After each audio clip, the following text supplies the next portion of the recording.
Hi friends, இப்போ நம்ம என்ன பார்க்க போகிறோன்னா சிக்கன் தான் பார்க்க போகிறோம். சில்லி சிக்கன் தான் செய்ய போகிறோம். சிக்கனை நல்லா வாஷ் பண்ணிவிட்டு அது கூட மஞ்சத்தூள், அப்புறம் சிக்கன் மசாலா போட்டு நல்லா மிக்ஸ் பண்ணலான்னு சொல்லிட்டு சிக்கன் மசாலாவும் போட்டுட்ருக்கேன். இப்போ சிக்கன் மசாலா வந்து சின்னதாக கட் பண்ணனால ரொம்ப நேரம் ஆகுது. அதில் வந்து 1/2 கிலோ சிக்கன் மசாலாவுக்கு இருக்கா, 1/2 கிலோ சிக்கன் மசாலாவுக்கு வந்து அந்த பவுட்ரு இருக்குது. ஆனால் நான் வாங்கினது 3/4 கிலோ சிக்கன். பட் அதுக்குமே போதும். லைட்டாக கொஞ்சம் உப்பு போட்டு அது கூட ஒரு லெமனை புளியலான்னு சொல்லிவிட்டு லெமனை எடுத்து கட் பண்ணிகிட்ருக்கேன். அதுக்குள்ளே இருக்க சீட்ஸ் எல்லாம் ரிமூவ்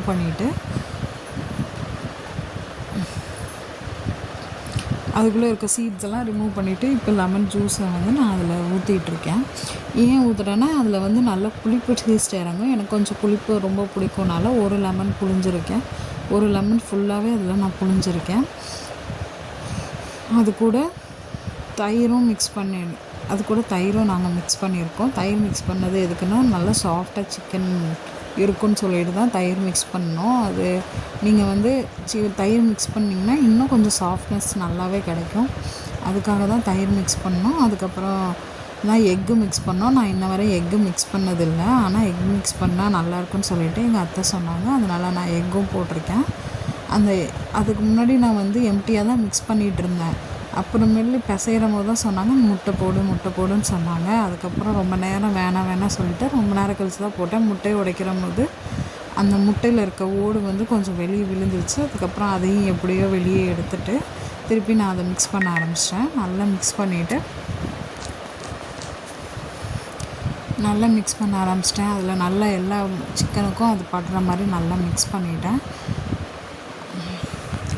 அதுக்கப்புறம் இதை நல்லா மிக்ஸ் பண்ணி 1 hour 2 hour நான் இதை வந்து ஊற வச்சுருக்கேன். இதை நல்லா மிக்ஸ் பண்ணும் போது மணி வந்து 7:30க்கு மேலே இதை நான் ஊற வச்சு நான் இப்போ எப்போ போடுறேன்னா 9:30க்கு தான் நான் போடவே ஆரம்பித்தேன். சில்லி சிக்கன் வந்து நைட் 9:30க்கு தான் போட ஆரம்பித்தேன். அப்போ நல்லா சூடாயிருச்சு. எண்ணெய் சூடானதுக்கப்புறம் ஒவ்வொரு சிக்கனாக போட்டு பொரித்து எடுத்துகிட்டு இருந்தேன். கொஞ்சம் கொஞ்சமாக போட்டு பொரித்து எடுத்துகிட்டு இருந்தேன். இது எவ்வளோ ஸ்பீடாக கொதிக்குது பார்த்திங்களா. இந்த பபுள்ஸ்லாம் கம்மியாகிற அளவுக்கு நான் அதை பரட்டவே கிடையாது. அந்த பபுள்ஸ் வந்து எப்போ கம்மியாகுதோ அது வரையும் நான் வந்து அந்த சிக்கனை பரட்டலை. கொஞ்சம் கொஞ்சமாக கம்மியானதுக்கப்புறம் தான் அந்த சிக்கனை நான் வந்து பரட்டி விட்டு வேக வச்சேன். ஃப்ரை பண்ணிகிட்டு இருந்தேன் அந்த சிக்கனை. நல்லா அது ஃப்ரை ஆகி வந்தது. நீங்களே பார்க்குறீங்களா அது எப்படி ஃப்ரை ஆகுது என்னன்னு நீங்களே பாருங்கள். அது எவ்வளோ சூப்பராக வந்திருக்குன்னு சொல்லிவிட்டு இதை நல்லா ஃப்ரை பண்ணி நான் எடுக்க போகிறேன். இதுக்கு முன்னாடி நான் ஒரு மயோனைஸ் பண்ணினேன். அந்த மயோனைஸ் வீடியோ உங்களுக்கு முன்னாடி பேஜ்லேயே நான் அமைச்சிருக்கேன். முன்னாடி வீடியோலேயே உங்களுக்கு வந்திருக்கும், ஷார்ட்ஸில் வந்திருக்கும் அந்த வீடியோ. இப்போ இந்த சில்லி சிக்கனை இப்போ எடுக்க ஆரம்பிச்சிட்டோம். எண்ணெயிலேருந்து ஃபஸ்ட்டு போட்ட சில்லி சிக்கனை எடுக்க ஆரம்பிச்சிட்டேன். இப்போ அது நல்லா ஃப்ரை ஆகிடுச்சு. எல்லா சிக்கனுமே ஒரே மாதிரி ஈவன் கலராக இருக்குது பார்த்திங்களா. ரொம்ப டேஸ்ட்டாக இருந்துச்சு.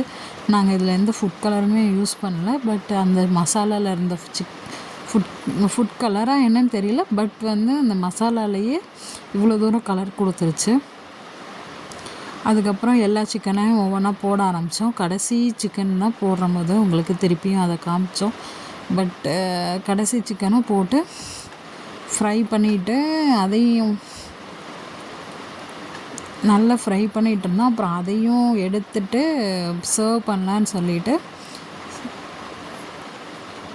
காமிக்கலான்னு சொல்லிட்டு இருந்தோம். அப்போ தான் இந்த சில்லி சிக்கன் பாருங்களேன், ஈவனாக எல்லாமே ஒரே மாதிரி குக் ஆகிருக்கு. ரொம்ப டேஸ்ட்டாக இருந்துச்சு, ரொம்ப சாஃப்டாக இருந்துச்சு. முட்டை போடவும் இன்னுமே சாஃப்டாக தான் இருந்தது. அதுக்கப்புறம் லாஸ்ட்டு சிக்கனுமே வெந்துருச்சு. அதையுமே எடுத்து